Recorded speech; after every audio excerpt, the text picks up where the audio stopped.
Teka lang, ito na ba talaga yung mundo ng mga halimaw?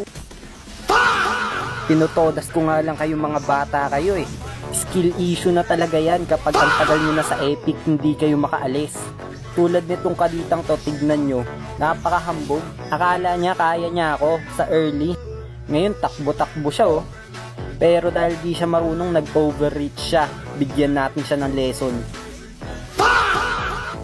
Dito naman yung tank ng kalaban, nagbabalak na guluhin yung pagpaparm ng core namin.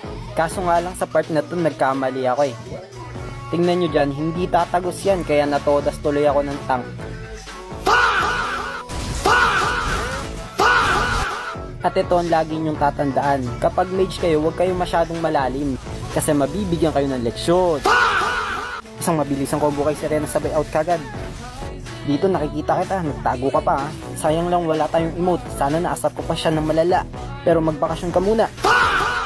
Isa ka pa, di ko nakakalimutan yung kaninang ginawa mo sa akin. Napakahina mo Masha, mag-recall ka muna. Outplayed ka malala.